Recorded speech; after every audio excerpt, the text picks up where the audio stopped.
ไม่อาจพิสูจน์ประเด็นพระองค์ทรงเห็นเพราะอยู่ในญาณชั้นสูงรู้แจ้งแจ่มชัดการเปลี่ยนแปลงยิ่งนักกฎพระไตรลักษณ์ชักนำใจปรับปรุงกายนอกกายในแยกได้ปัญญาจะรุ่งมรรคญาณเรื่องรุ่งเข้าเขตโสดาบัน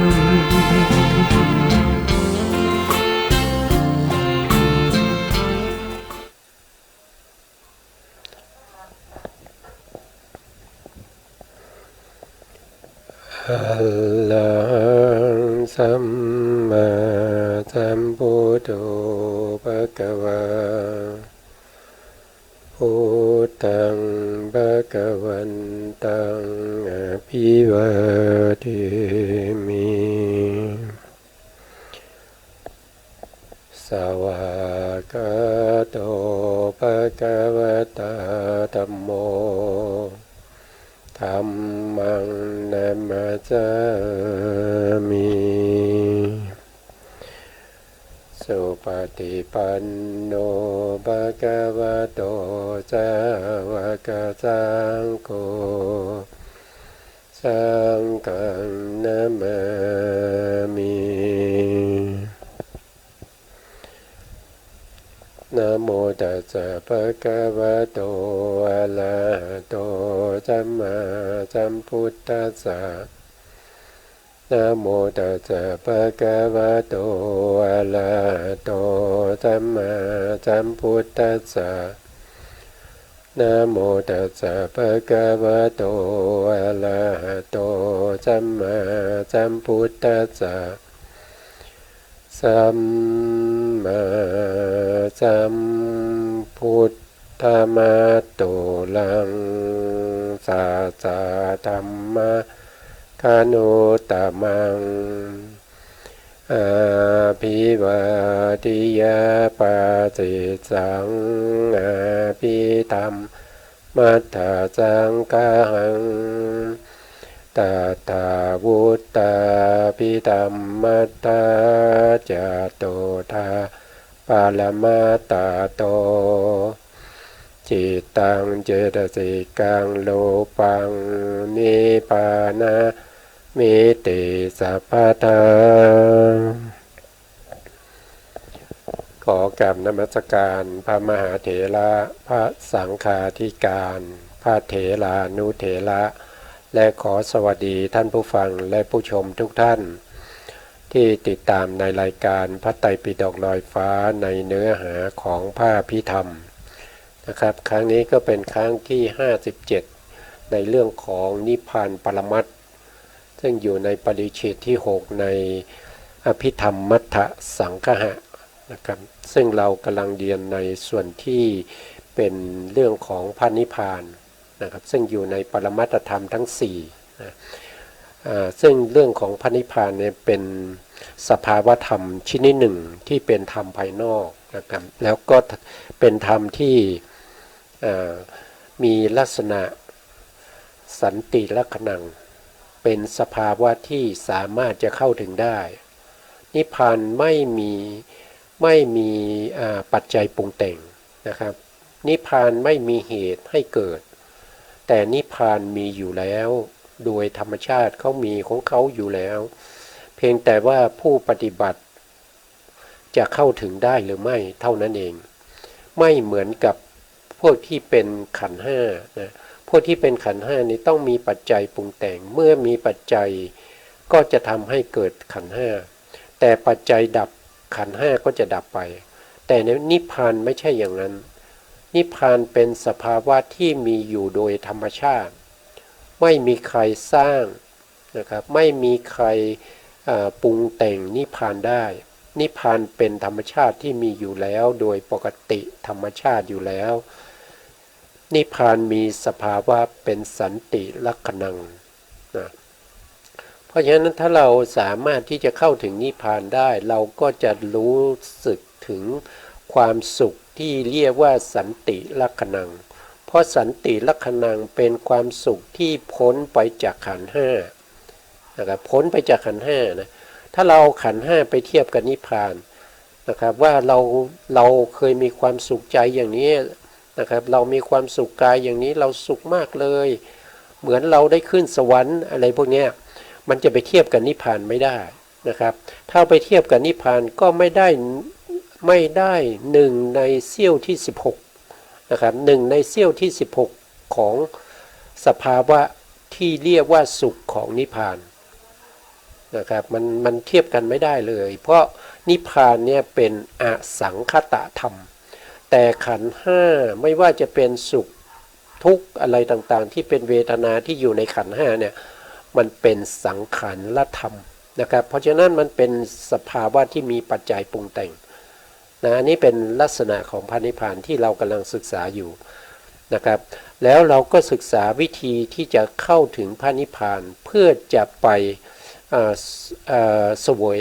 นะเพื่อเราจะเรียกเสวยก็ไม่ได้นะครับเพราะว่านิพพานนี้ไม่ใช่เวทนานะครับเพราะฉะนั้นเราจะเข้าไปเพื่อที่จะพิสูจน์ว่าความสุขในนิพพานที่เรียกว่าสันติลักขณังเนี่ยจะสุขมากน้อยแค่ไหนอย่างไรนะพระพุทธองค์ก็ได้แสดงหนทางไว้แล้วนะครับที่จะเข้าถึงพระนิพพานนะครับทั้งหมดที่พระพุทธองค์ทรงแสดงวิธีการเข้าถึงพระนิพพานเรารวมธรรมทั้งหมดนี้เราเรียกว่าเป็นโพธิปักขิยธรรม37ประการแต่ทั้งหมดนี้เริ่มต้นที่สติปัฏฐานสี่นะครับเริ่มต้นสติปัฏฐานสี่นะครับแล้วก็เอาธรรมที่เป็นสภาวะที่หยาบรู้ได้ง่ายเข้าใจได้ง่ายมาไว้เป็นอันดับแรกที่เราเรียกว่าเป็นกายานุปัสสนาสติปัฏฐานมีสตินะครับกำหนดรู้อยู่ในเรื่องของกายนะในปัฏฐะแรกของกายานุปัสสนาสติปัฏฐานเราเรียกว่าอานาปานสติก็คือการกำหนดในเรื่องของลมหายใจนะครับลมหายใจเข้าลมหายใจออกกระทบณจุดไหนเราก็ให้กำหนดรู้ณจุดนั้นนะครับอันนี้ก็เป็นกายานุปัสสนาสติปัฏฐานนะ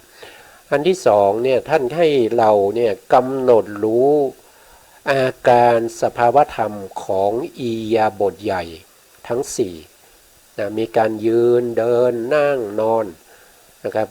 อาการเป็นอย่างไรให้เรากำหนดรู้ถึงสภาวะของอาการของอิริยาบถใหญ่ทั้ง4นั้นข้อที่3ก็คือสัมปชัญญะปภะก็คือการตามกำหนดรู้ถึงอิริยาบถย่อยนะครับอิริยาบถเล็กๆน้อยๆทั้งหลายนะอันนี้ก็ไปอยู่ในกายานุปัสสนาสติปัฏฐานนะครับมีทั้งหมดอยู่14ข้อด้วยกันนะครับอันนี้เราพูดคร่าวๆเพราะเราผ่านมาแล้วนะแล้วก็เวทนานะครับก็ให้มีสติกำหนดรู้ถึงเวทนานะครับก็จะมีอยู่9ข้อด้วยกันนะครับจากเวทนานุปัสสนาสติปัฏฐานเราก็มาศึกษาในเรื่องของจิตตานุปัสสนาสติปัฏฐานในจิตตานุปัสสนาสติปัฏฐานก็มีอยู่ทั้งหมด16ข้อด้วยกันเราก็ศึกษาไปแล้วตอนนี้เรากำลังศึกษาอยู่ในข้อที่4ซึ่งเป็นข้อสุดท้ายของสติปัฏฐาน4นะครับก็คือธรรมานุปัสสนาสติปัฏฐานในธรรมานุปัสสนาสติปัฏฐานก็มีธรรมอยู่ทั้งหมด5หมวดด้วยกันนะครับหมวดที่1เราก็จะเรียกว่าเป็นการพิจารณาธรรมในธรรมคือนิวรณ์นะครับนิวรณ์คืออะไรนิวรณ์ก็คือเป็นตัวที่คอยกั้นคอยปิดพยายามไม่ให้เราทำคุณงามความดีถ้าเราเจริญในเรื่องของสมาธินิวรณ์ก็จะมาแทรกนะครับมาฟุ้งซ่านมาง่วงเหงาเหานอนนะครับมาเกียจค้านนะครับมันจะมาทำให้การเจริญสมาธิของเราเนี่ยไม่ดำเนินไปในทางที่ถูกต้องนะครับมันจะดำเนินไปในส่วนที่เป็นกิเลสนะครับหรือว่าทำให้เราเนี่ยเกิดความยินดีนะครับถ้าเราเจริญสมาธิไปเกิด เราได้เห็นนิมิตเห็นนิมิตเกิดไปเห็นนางฟ้าเข้านะครับก็มีความยินดีติดใจในนางฟ้านะครับพวกนี้ก็เป็นอะไรเป็นนิมิตนะเป็นนิมิตที่เกิดจากสมาธินะครับพวกนี้ก็เป็นนิวรณ์เหมือนกันมันคอยกั้นไม่ให้เราเนี่ยดำเนินไปสู่ความสำเร็จนะครับไม่ให้เราดำเนินไปสู่สมาธิที่เป็นอุปจารสมาธิหรือว่าจะเข้าไปสู่ในเรื่องของฌานนะฌานหรืออัปปนาสมาธิเนี่ยมันคอยกีดกันพวกเราอยู่นะครับแล้วสภาวะพวกนี้เป็นสภาวะที่เราคุ้นเคยนะครับเพราะว่าเราไม่เคยฝึกในเรื่องของสมาธิไม่เคยฝึกในเรื่องของวิปัสสนามาก่อนนะครับเพราะฉะนั้นเราก็จะมีพวกนิวรณ์นี้เป็นเพื่อนอยู่แล้วเพราะฉะนั้นถ้าเรามาเจริญวิปัสสนาหรือว่าเรามาเจริญสมาธิเนี่ยนิวรณ์มันก็จะมาเป็นเพื่อนเราตลอดนะครับมันก็จะชี้ทางให้เราไปในทางที่ผิดอยู่เสมอนะครับอันนี้ก็เป็นนิวรณ์นะครับก็ต้องมีสติกำหนดรู้นะครับว่านิวรณ์เกิดขึ้นเราก็ต้องรู้ว่านิวรณ์เกิดขึ้นนะอันนี้คือข้อที่นะครับในธรรมานุปัสสนาสติปัฏฐานส่วนข้อที่2เนี่ยก็คือเรื่องของขันธ์ห้านะครับขันธ์ห้านี่เป็นอุปาทานขันธ์ก็คือเป็นการไปยึดมั่นในขันธ์ห้าว่าเป็นเราเป็นของเราเป็นอัตตาของเรานะครับอย่างเช่นรูปนะครับรูปร่างกายของเราเนี่ยนะครับอันนี้ก็คือรูปประขันธ์นะครับเป็นรูปประขันธ์แต่เราไม่ได้เห็นเขาเป็นรูปขันธ์แต่เราเห็นเขาว่าเขาเป็นตัวเป็นตนของเรานะครับนะเห็นร่างกายเป็นตัวเป็นตนอันนี้เป็นของเรานะครับตาเป็นของเราหูนี้ก็เป็นของเรานะครับจมูกนี้ก็เป็นของเราลิ้นก็เป็นของเรากายทั้งหมดนี้ก็เป็นของเราผมก็ผมเราใช่ไหมครับขนก็ขนเราขนคิ้วขนอะไรก็ขนเรานะใช่ไหมครับหนังก็ของเราเนื้อก็ของเราเนี่ยมันไปยึดหมดเลยนะครับมันไปยึด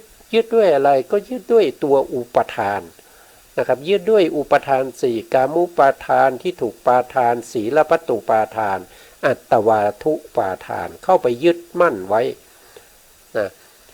มองไม่เห็นว่าสิ่งพวกนี้มันเป็นสภาวะธรรมที่มันเกิดจากปัจจัยนะครับมันมีปัจจัยมันจึงทำให้มีขึ้นมาอย่างเงี้ยนะเราก็ได้ศึกษากันไปในเรื่องของขันธ์ห้านะครับนี้รูปนะครับมีสภาวะที่เสื่อมสลายแปรปรวนไปนี้เหตุเกิดแห่งรูปนี้เหตุดับแห่งรูปนะครับที่เราได้ศึกษากันไปแล้วนะครับตอนนี้เรากำลังอยู่ในส่วนในขันธ์ห้าที่เป็นข้อสุดท้ายก็คือวิญญาณขันธ์นั่นเองนะครับเราไปดูเนื้อหาต่อนะครับเนื้อหาต่อจากครั้งที่แล้วนะครับในเนื้อหาที่ต่อจากครั้งที่แล้วนะเราก็ศึกษาอยู่ตรงนี้นะครับในส่วนที่เป็นอุปทานขันธ์ห้าตรงนี้นะครับในอุปทานขันธ์ห้าก็จะมีในรายละเอียดก็จะมีในพระสูตรนะครับผมก็จะเอาพระสูตรขึ้นมานะครับเอาพระสูตรขึ้นมานะครับอันนี้ก็เป็นพระสูตรนะครับพระสูตรนี้เราศึกษามาจนถึงวิญญาณนะครับวิญญาณครั้งที่แล้วก็ศึกษาในเรื่องของสังขารและขันธ์นะสังขารนะครับวิญญาณสังขารนะครับก็ศึกษามาตั้งแต่รูปขันธ์นะครับเวทนาขันธ์สัญญาขันธ์แล้วก็สังขารขันธ์ก็จบไปแล้ววันนี้เราก็มาขึ้นในส่วนที่เป็นวิญญาณขันธ์ในพระสูตรเนี่ยพระพุทธองค์ทรงแสดงไว้ว่านะครับนี้วิญญาณคืออะไรวิญญาณก็คือตัวจิตมีหน้าที่ในการรู้อะไรบ้างนะครับจิตนี้สามารถที่จะรู้ทุกสิ่งทุกอย่างนะครับที่เป็นอารมณ์นะครับเมื่ออารมณ์ที่เป็นรูปก็รู้อารมณ์ที่เป็นนามก็รู้แล้วยังสามารถที่จะเข้าไปรู้ถึงนิพพานได้ถ้าเราปฏิบัติให้ได้มรรคนะครับให้ได้มรรคประกอบในมรรคมีองค์8ประกอบในมรรคจิตนะครับเขาก็จะรู้นิพพานนะครับอันนี้ก็เป็นวิญญาณใช่ไหมครับในลักษณะนี้ก็คือให้เรารู้ว่าวิญญาณนี้มีลักษณะอย่างไรนะครับวิญญาณมีลักษณะก็คือรู้อะไรก็คือรู้อารมณ์ อารมณ์ที่เป็นทั้งรูปที่เป็นทั้งนามอารมณ์ที่เป็นทั้งภายในภายนอกอารมณ์ที่เป็นอารมณ์ที่หยาบอารมณ์ที่ละเอียดอารมณ์ที่ไกลอารมณ์ที่ใกล้นะครับเขารู้หมดนะเขารู้หมดนะวิญญาณนี่รู้หมดนะเป็นสภาวะที่รู้นะครับแล้วก็เป็นประธานของเจตสิกทั้งหลายที่เกิดพร้อมกับวิญญาณนั้นนะครับเมื่อวิญญาณรู้เจตสิกก็รู้ตามนะครับคือเขาจะรู้อารมณ์เดียวกันนะครับเขาไม่ใช่คือจะพูดว่ารู้ตามก็ไม่ถูกนะคือเขาจะรู้เหมือนกันนะครับเมื่อวิญญาณนี้เขารู้รูปประขันนะเจตสิกที่ประกอบในวิญญาณก็รู้รูปประขันนะครับเขาจะรู้เหมือนกันนะเขาอาศัยวัตถุเดียวกันเกิดขึ้นเขารู้อารมณ์เดียวกันนะครับแล้วเขาอาศัยที่เกิดอันเดียวกันนะครับแล้วก็รู้อารมณ์เดียวกันแล้วก็ดับไปพร้อมกันนะครับดับไปพร้อมกันนะเราเรียกว่าเป็นสัมปยุตตธรรมนะสัมปยุตตธรรมก็คือการที่เขารวมกันแล้วเนี่ยไม่สามารถที่จะแยกออกได้เหมือนกับรูปนะครับแต่รูปนี่มีการแยกสลายแตกแปรปรวนเปลี่ยนแปลงไปนะแต่จิตและเจตสิกนี้เมื่อเขาสัมปยุตกันแล้วนะครับรู้อารมณ์เดียวกันแล้วจะไม่มีใครที่จะมาแยกเขาออกจากกันได้นะครับไม่มีใครแยกเขาออกจากกันแยกจิตไปไว้ที่หนึ่งแยกเอาเจตสิกที่ประกอบไปไว้ที่หนึ่งอย่างนี้แยกไม่ได้นะแยกไม่ได้แต่ที่เราสามารถรู้ได้เราเรียนได้ว่าตัวนี้คือตัวจิตตัวนี้คือตัวเวทนาตัวนี้คือตัวความสุขนะครับตัวนี้คือสัญญาตัวนี้คือสังขารตัวนี้คือสติตัวนี้คือปัญญาอันนี้เราศึกษาได้ก็เพราะว่าพระพุทธองค์ทรงเปิดเผยจำแนกแยกแยะให้พวกเราแล้วนะครับเราถึงรู้ได้เราถึงศึกษาตามได้นะในวิญญาณก็เช่นเดียวกันนะครับอย่างนี้วิญญาณนี่ก็คือถ้าเราพูดจริงๆแล้วอันนี้คือสัจจญาณนะครับในญาณที่เป็นสัจจะนะครับจิตเป็นสัจธรรมที่รู้สภาวะเขาคือตัวรู้นะครับเป็นสัจจญาณนะต่อไปข้อต่อไปนะครับอย่างนี้ความเกิดขึ้นของวิญญาณนะครับอันนี้คือความเกิดขึ้นวิญญาณถ้าเราพูดจริงๆไอ้ลักษณะการเกิดขึ้นเนี่ยนะครับมันก็เป็นปัจจัยใช่ไหมครับในเมื่อมันเป็นปัจจัยมันเป็นสมุฏฐานหรือเราเรียกว่าเป็นสมุฏ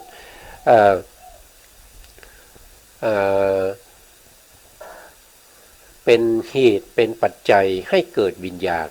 นะครับทีนี้ถ้าเราดูรายละเอียดลงไปว่าวิญญาณเนี่ยเกิดได้อย่างไรนะวิญญาณตัวนี้มันเกิดขึ้นได้อย่างไรเราก็จะเห็นว่านะครับวิญญาณจะเกิดขึ้นได้ก็จะต้องมีรูปกับนามนะครับมีรูปกับนามเนี่ยเป็นเหตุเป็นปัจจัยให้เกิดวิญญาณอย่างเช่นยกตัวอย่างเช่นว่าจักขูวิญญาณจะเกิดนี่นะจิตที่อาศัยตาเกิดขึ้นเนี่ยเขาจะเกิดขึ้นได้อย่างไรนะเขาจะเกิดขึ้นได้ต่อเมื่อมีสีนะครับกระทบกับจักขูประสาทนะครับกระทบกับจักขูประสาทแล้วก็เกิดเป็นจักขูวิญญาณจักขูวิญญาณเป็นจิตไปเห็นอะไรไปเห็นสีอาศัยอะไรเกิดอาศัยจักขูประสาทเกิดนะครับสีและจักขูประสาทอันนี้เป็นรูปนะครับเพราะฉะนั้นจักขูวิญญาณเนี่ยอาศัยรูปสองอย่างนี้เกิดขึ้นนะแต่ถ้าเป็นทางการนึกคิดนะครับนึกคิดเนี่ยการนึกคิดเนี่ยก็จะต้องอาศัยธรรมารมณ์นะครับอาศัยธรรมารมณ์กระทบกับมโนทวารก็คือก็คือภวังคจิตมโนทวารนี่คือภวังคจิตเมื่อธรรมารมณ์กระทบกับภวังคจิตแล้วทำให้ภวังคจิตเกิดการหวั่นไหวแล้วก็ภวังคจิตก็จะหลุดไปที่เราเรียกว่าเป็นภวังคจรณะภวังคุปเฉทะ เมื่อหลุดไปแล้วมโนทวาราวชนะจิตก็จะเกิดขึ้นมโนทวาราวชนะจิตเกิดขึ้นก็จะเป็นตัวที่เป็นตัวที่ชี้อารมณ์ให้แก่ชวนาที่จะเกิดตามมานะครับแล้วก็ในมโนทวาราวชนะจิตนี้ก็จะมีเจตสิกที่ชื่อว่ามนสิการเจตสิกก็จะทำหน้าที่นะครับโดยปกติแล้วเขาก็ไม่ค่อยสนใจเท่าไหร่นะพอเขาไม่สนใจก็เป็นอโยนิโสมนสิการก็ชวนาที่เกิดตามมาก็จะเป็นอกุศลแต่ถ้าเขามีความสนใจนะครับในสภาวธรรมนะมนสิการเจตสิกเหล่านั้นก็จะทำหน้าที่โยนิโสมนสิการทำให้ชวนาที่เกิดตามจากเกิดตามหลังของมโนทวาราวชนะจิตนี้ก็จะเป็นกุศลนะครับก็จะเป็นกุศลเราก็จะเห็นได้ว่าวิญญาณเนี่ยมันเกิดขึ้นได้ก็เพราะว่ามีนามกับรูปนะครับมีนามกับรูปนะมันถึงเกิดขึ้นได้อันนี้เป็นเหตุนะเป็นสมุทัยนะครับเป็นสมุทัยให้เกิดวิญญาณนะเป็นเหตุให้เกิดวิญญาณนะต่อไปนี้ความดับของวิญญาณนี้ความดับของวิญญาณก็คือหมายถึงว่าวิญญาณนี้ดับไปแล้วไม่เกิดอีกนะครับไม่ได้หมายถึงว่าวิญญาณที่มันดับโดยปกติเมื่อมันเกิดขึ้นแล้วมันมีการดับไปอันนั้นเราไม่ได้หมายถึงอย่างนั้นนะครับอย่างเช่นจักขูวิญญาณเกิดขึ้นนะครับมีอุปาทขณะนะแล้วก็มันถีติขณะแล้วก็พังฆขณะพอถึงเวลาดับเขาก็ดับไปเองใช่ไหมครับเขาก็ดับไปเองเสร็จแล้วจิตที่เป็นสัมปติฉันนะก็จะเกิดขึ้นสัมปติฉันนะก็เกิดขึ้นอุปาทขณะถีติขณะพังฆขณะก็ดับไปอันนี้มันเป็นการดับโดยธรรมชาติที่มันต้องดับอย่างนี้อยู่แล้วนะครับแต่ในที่นี้ที่เราพูดถึงเนี่ยนี้ความดับของวิญญาณนี้อันนี้หมายถึงว่าวิญญาณคือจิตเนี่ยที่มันดับไปแล้วมันจะไม่เกิดอีกนะครับมันจะไม่เกิดอีกนั่นก็แสดงว่านั่นแสดงว่าบุคคลนี้เจริญวิปัสสนามาจนได้มรรคนะครับมรรคอันที่หนึ่งก็เรียกว่าโสดาปัตติมรรคนะครับเมื่อโสดาปัตติมรรคเกิดขึ้นมีนิพพานเป็นอารมณ์เขาก็จะไปประหารจิตนะครับเขาก็จะไปประหารจิตนะครับมาดูจิตที่ถูกโสดาปัตติมรรคประหารนะครับอกุศลจิตเนี่ยเป็นสภาวธรรมที่ควรจะต้องประหารนะครับใน12ดวงนี้อกุศลจิต12ดวงนี้นะเป็นสิ่งที่เราจะต้องประหารแล้วก็ไม่ให้มันเกิดอีกนะครับการประหารแล้วไม่ให้มันเกิดอีกนั่นก็คือจะต้องประหารด้วยมรรคจิตนะครับตัวที่ประหารนั่นคือมรรคมีองค์8ที่เกิดในมรรคจิตสามัคคีกันนะครับเขาจะประหารได้นะโสดาปัตติมรรคเกิดขึ้นเนี่ยก็จะประหารจิตไปอยู่5ดวงแล้ว5ดวงนี้จะไม่เกิดแก่โสดาบันอีกเลยนะครับก็คือทิฏฐิคตะสัมปยุตจิต4ดวงนี้นะก็คือโลภะดวงที่1นะครับโลภะดวงที่2โลภะดวงที่5แล้วก็ดวงที่6นี่4ดวงนะครับเป็นโลภะมูลจิตแล้วก็ดวงที่5ก็คือวิจิกิจฉาดวงนี้นะครับอยู่ในโมหะมูลจิตเยอะคือดวงนี้5ดวงนี้จะไม่เกิดแก่โสดาบันอีกแล้วก็ไม่เกิดแก่สกทาคามีอนาคามีนะครับแล้วก็พระอรหันต์ด้วยเพราะว่าถูกประหารตั้งแต่ต้นแล้วนะครับทีนี้ถ้าเป็นสกทาคามีมรรคได้มรรคครั้งที่2เรียกว่าสกทาคามีมรรคสกทาคามีมรรคเนี่ยจะไม่ได้ประหารโดยความเป็นสมุจเฉทเพราะฉะนั้นประหารจิตไม่ได้แม้แต่ดวงเดียวแต่จะทำให้จิตที่เหลือนะครับอย่างเช่นโลภะทิฏฐิคตาวิปยุตนะครับที่เป็นกามราคะที่อยู่ในโลภะมูลจิตที่เป็นทิฏฐิคตาวิปยุตที่เป็นอย่างหยาบแต่ไม่นำไปสู่อบายเนี่ยถูกสกทาคามีมรรคประหารไปนะครับเพราะฉะนั้นกามราคะอย่างหยาบที่ไม่นำไปสู่อบายจะไม่เกิดอีกนะครับ แล้วก็โทสะประเภทที่เป็นอย่างหยาบไม่นำไปสู่อบายเช่นเดียวกันนะครับก็ถูกสกทาคามีมรรคประหารไปนะส่วนที่นำไปสู่อบายนี่ถูกโสดาบันนี่ประหารหมดแล้วนะครับเพราะฉะนั้นสกทาคามีมรรคก็จะประหารทำให้จิตที่เหลืออยู่ในขณะนี้7ดวงนะครับให้มีอกุศลเจตสิกเบาบางลงไปนะครับ7ดวงก็คือโลภะมูลจิตที่เป็นทิฏฐิคตวิปยุตตจิต4นะครับแล้วก็โทสะ2นะแล้วก็อุทธัจจะสัมปยุตที่เป็นโมหะนะครับพวกนี้7ดวงนี้พระสกทาคามียังมีอยู่นะครับพระสกทาคามียังมีอยู่ทีนี้ถ้าเราได้มรรคครั้งที่3ได้ครั้งที่3เนี่ยก็จะเป็นอนาคามีมรรคอนาคามีมรรคเนี่ยก็จะประหารโดยความเป็นสมุเฉทของโทสะ2ดวงนี้จะไม่เกิดแก่พระอนาคามีต่อไปเพราะถูกอนาคามีมรรคประหารไปแล้วนะครับจะไม่เกิดอีกจะไม่เกิดอีกแล้วก็ในส่วนที่เป็นกามราคะอย่างละเอียดที่อยู่ในโลภะมูลจิตที่เป็นทิฏฐิคตวิปยุตนี้ก็ถูก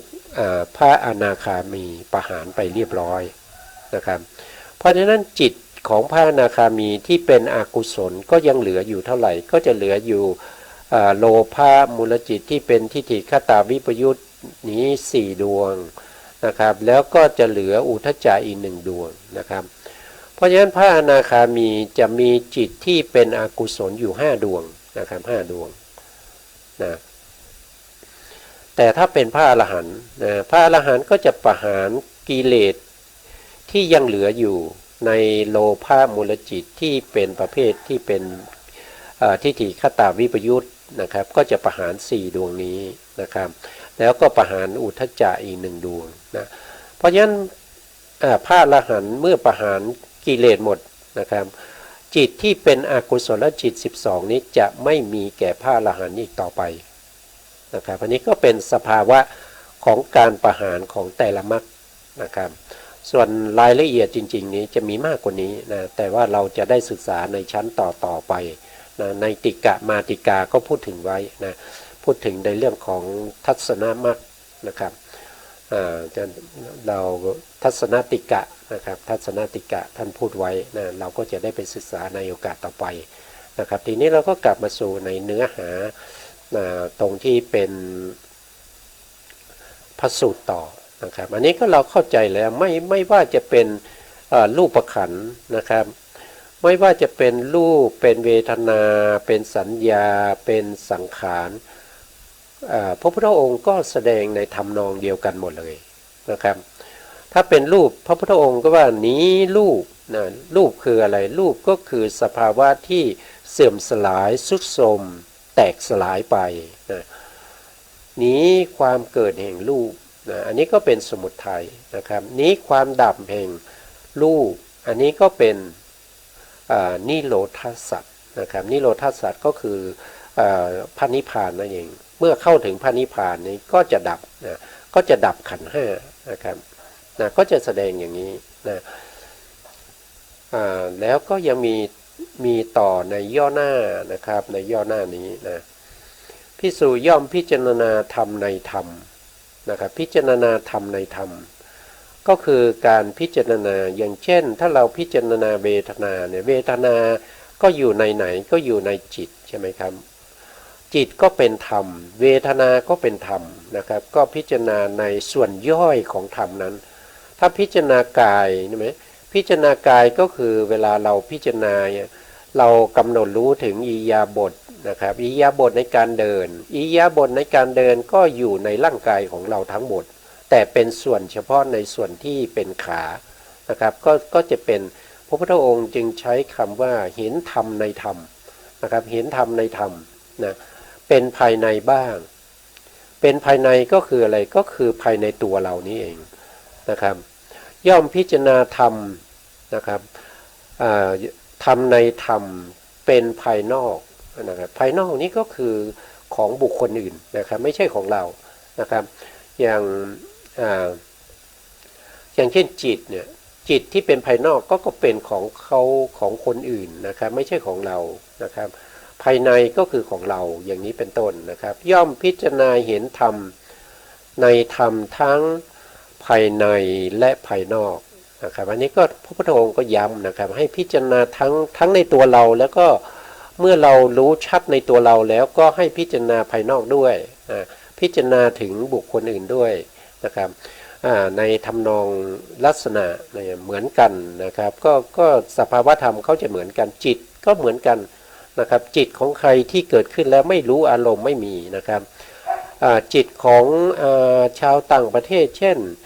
ชาวจีนญี่ปุ่นอย่างเงี้ยฝรั่งเศสอังกฤษหรือว่าจะเป็นของอเมริกันนะครับเกิดขึ้นมาแล้วต้องรู้อารมณ์เหมือนกันหมดเลยนะครับไม่มีแตกต่างนะครับไม่ใช่ว่าจิตของคนไทยรู้อารมณ์แต่จิตของคนจีนนี่ไม่รู้อารมณ์ที่เกิดขึ้นมาไม่ใช่อย่างนั้นมันเหมือนกันหมดนะเพราะฉะนั้นการพิจารณาทั้งภายในและภายนอกมันก็พิจารณาอย่างเดียวกันนะครับพิจารณาอย่างเดียวกันไม่แตกต่างนะครับเพราะฉะนั้นเมื่อเราพิจารณาในตัวเราเข้าใจในตัวเราสภาวะธรรมในตัวของเราแล้วสภาวะธรรมที่อยู่กับคนอื่นนั้นมันก็เหมือนกับของเรานั่นเองนะครับนะมันก็เป็นอย่างนี้นะครับพูดถึงตรงนี้ก็ผมก็คิดถึงนะครับคิดถึงในเรื่องของการแผ่เมตตานะครับอย่างเช่นเขาบอกว่าการแผ่เมตตาเนี่ยต้องแผ่ให้ตัวเองก่อนนะเมื่อแผ่ให้ตัวเองแล้วก็แผ่ให้คนอื่นโดยคิดว่าเรา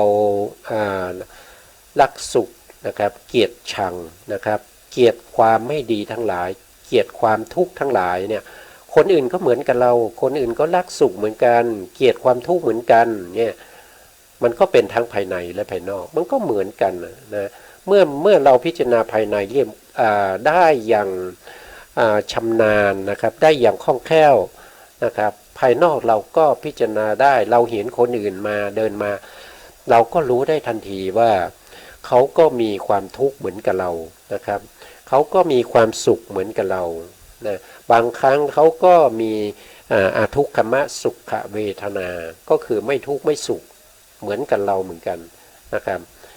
เมื่อเราคิดได้อย่างนี้เนี่ยเราก็ไม่ควรที่จะเบียดเบียนคนอื่นไม่ควรที่จะจองเวรนะครับไม่ควรที่จะทำร้ายคนอื่นนะครับเพราะว่าเขาก็เจ็บเหมือนกับเรานี่แหละเราก็เจ็บได้เขาก็เจ็บได้นะครับมันเหมือนเดียวกันนะครับไม่ว่าจะเป็นมนุษย์หรือว่าเป็นสัตว์เดรัจฉานนะครับมันก็มีความเจ็บเหมือนกันนะเพราะฉะนั้นเราก็ไม่ควรจะไปทำร้ายเขานะครับก็คิดถึงว่าการที่เรา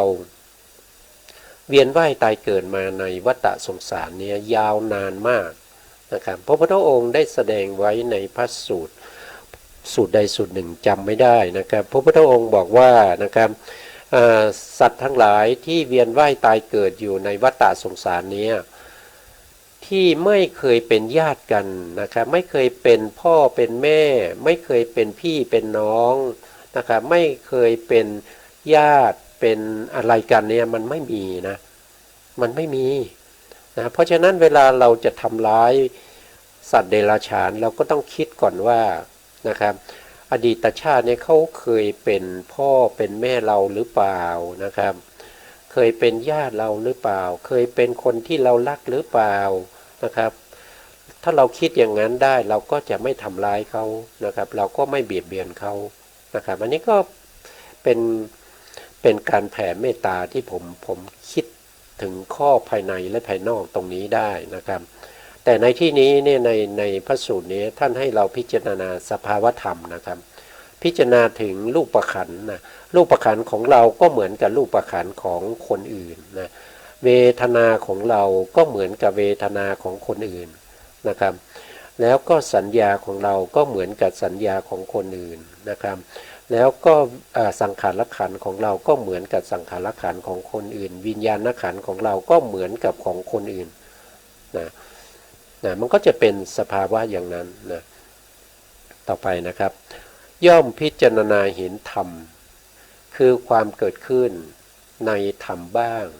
ย่อมพิจารณาเห็นธรรมดาคือความเสื่อมในธรรมบ้างนะครับอันนี้ก็คือให้พิจารณาธรรมดาของความเกิดขึ้นและก็ความเสื่อมไปของธรรมทั้งหลายไม่ว่าจะเป็นของเราก็เกิดขึ้นแล้วก็เสื่อมไปไม่ว่าจะเป็นของคนอื่นก็เกิดขึ้นแล้วก็เสื่อมไปนะครับก็หรือสติของเธอตั้งมั่นอยู่ในธรรม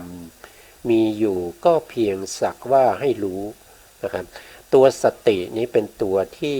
กำหนดรู้นะครับกำหนดรู้ถึงสภาวธรรมที่เป็นรูปขันธ์เวทนาขันธ์สัญญาขันธ์สังขารขันธ์แล้วก็วิญญาณขันธ์นะครับที่เป็นภายในบ้างภายนอกบ้างก็เพียงแต่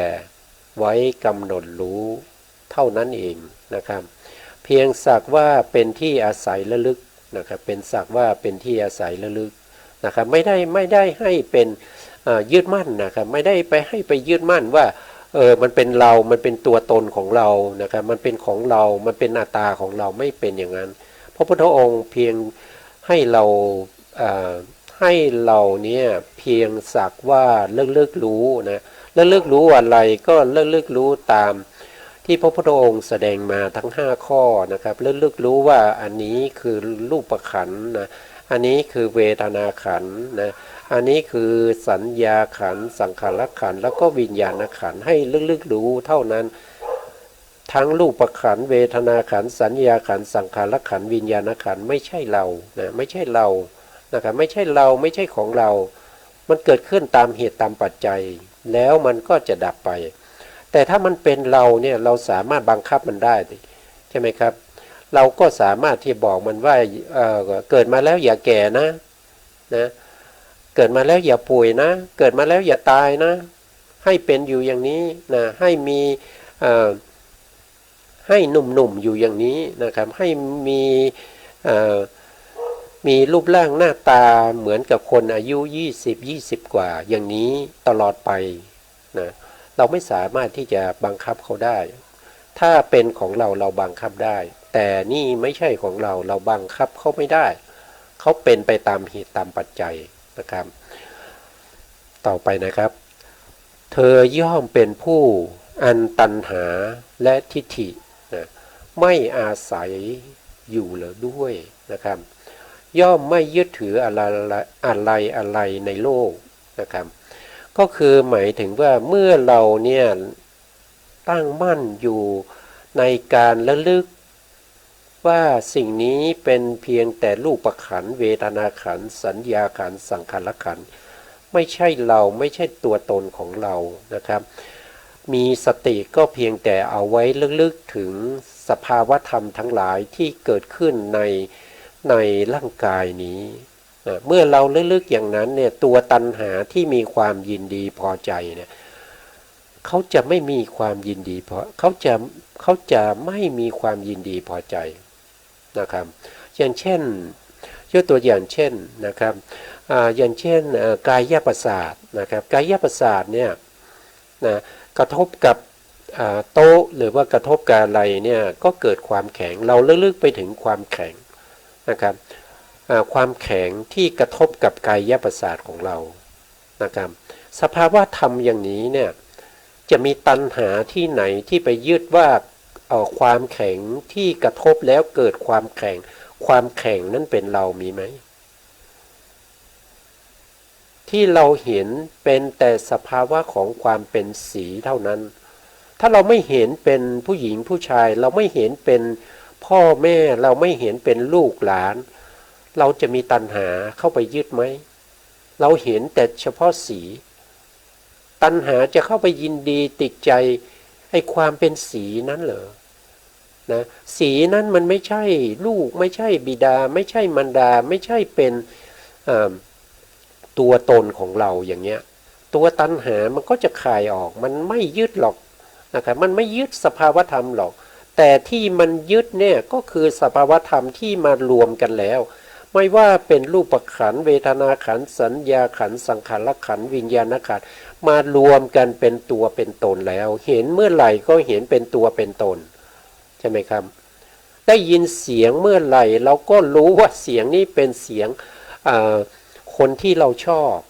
นะเสียงนี้เป็นเสียงผู้หญิงเนี่ยเสียงนี้เป็นเสียงผู้ชายอย่างเงี้ยตัณหามันเข้าไปยึดนะเข้าไปยึดเข้าไปติดเลยนะครับแต่ถ้าเราได้ยินเสียงแล้วเรารู้เฉพาะสภาวะของเสียงเสียงไม่ใช่ตัวไม่ใช่ตนไม่ใช่คนไม่ใช่สัตว์ไม่ใช่บุคคลเสียงก็เป็นแต่สภาวะของเสียงนะครับเราทำอย่างนี้เราทำความรู้สึกอย่างนี้เนี่ยตัวตัณหาน่ะที่มันเกิดขึ้นเนี่ยที่มันจะมายึดเนี่ยจะมายึดเสียงว่าเป็นเราเนี่ยมันจะไม่ยึดแล้วนะครับตัณหาก็จะไม่ยึดแล้วนะตัณหาก็จะไม่อาศัยนะครับไม่ถือมั่นในอะไรในโลกนี้ที่พระพุทธองค์ทรงแสดงเนี่ยนะครับพร้อมกับทิฏฐิก็คือความเห็นผิดนะที่เกิดพร้อมกับตัณหาด้วยทิฏฐินี่เกิดพร้อมตัณหานะครับตัวทิฏฐิก็คือความเห็นผิดนะครับเห็นว่าเป็นตัวเป็นตนนะครับเห็นว่าเป็นเรานะครับเห็นว่าสิ่งนี้เป็นของเรา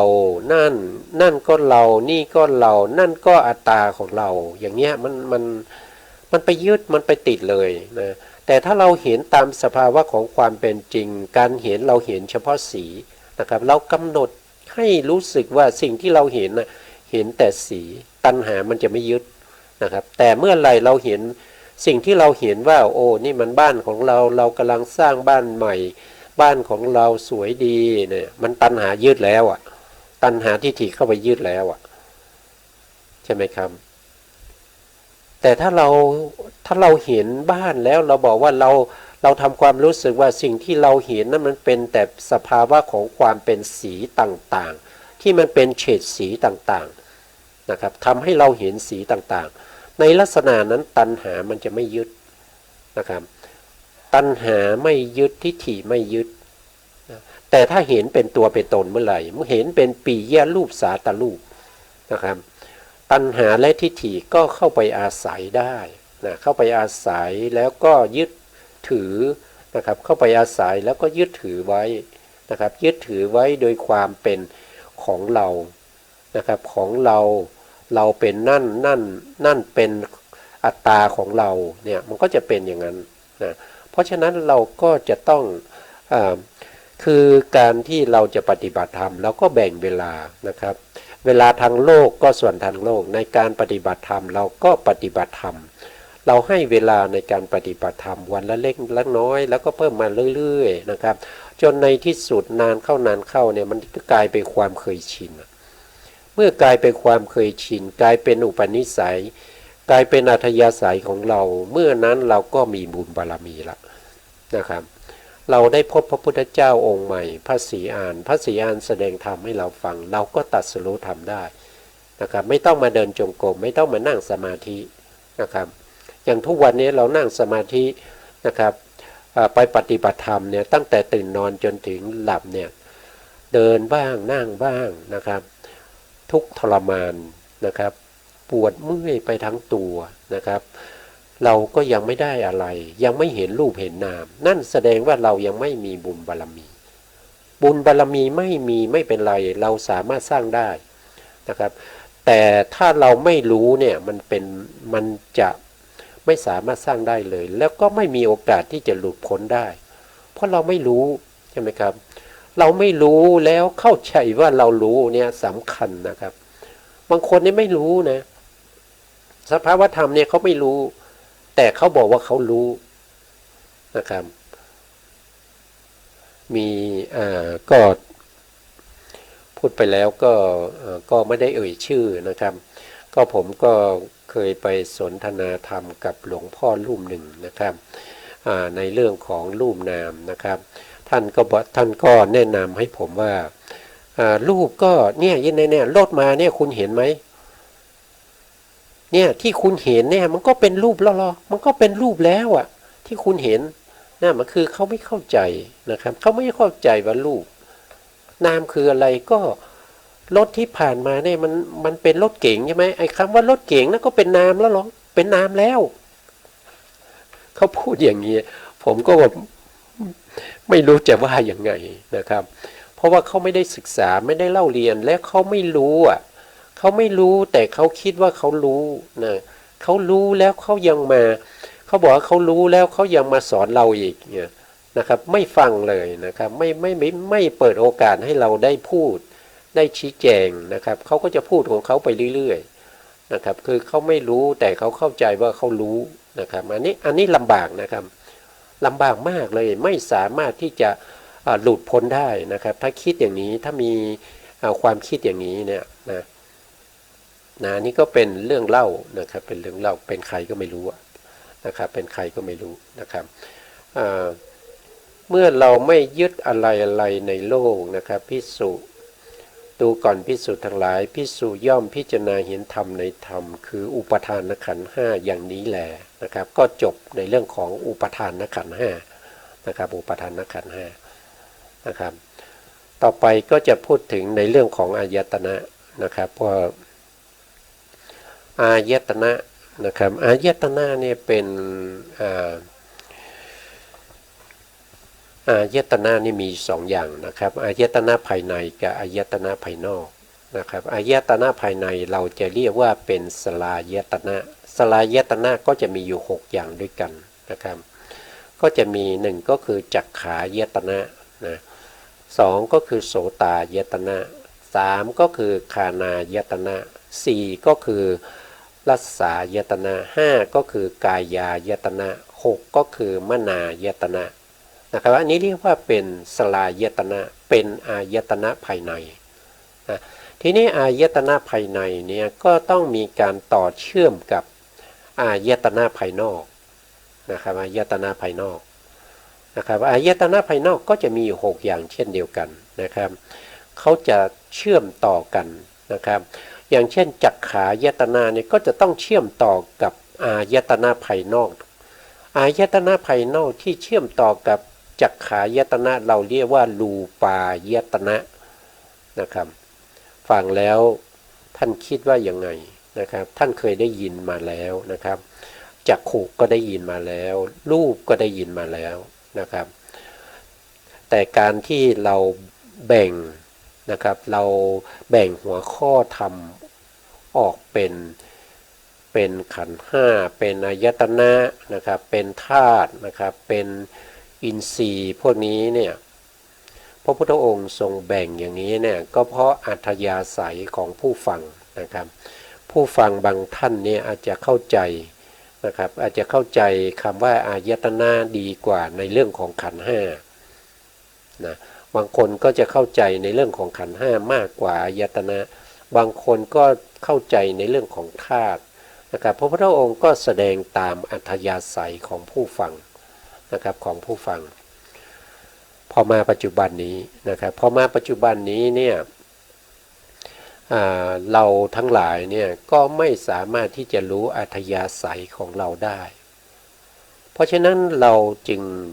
จำเป็นที่จะต้องศึกษาทั้งสภาวธรรมทั้งหลายไม่ว่าจะเป็นทั้งที่เป็นนิวรณ์ปัปพะนะครับในส่วนที่เป็นอุปทานขันธ์ห้าในส่วนที่เป็นอายตนะนะครับในส่วนที่เป็นโพชฌงค์ในส่วนที่เป็นอริยสัจสี่คือเราจะต้องศึกษาให้หมดเราไม่รู้ว่าเรามีอัธยาศัยในส่วนไหนนะครับแต่ถ้าไปตรงกับอัธยาศัยของเรา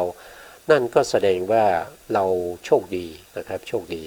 นะครับที่เราเข้าใจได้ง่ายในส่วนนั้นแล้วก็เป็นปัจจัย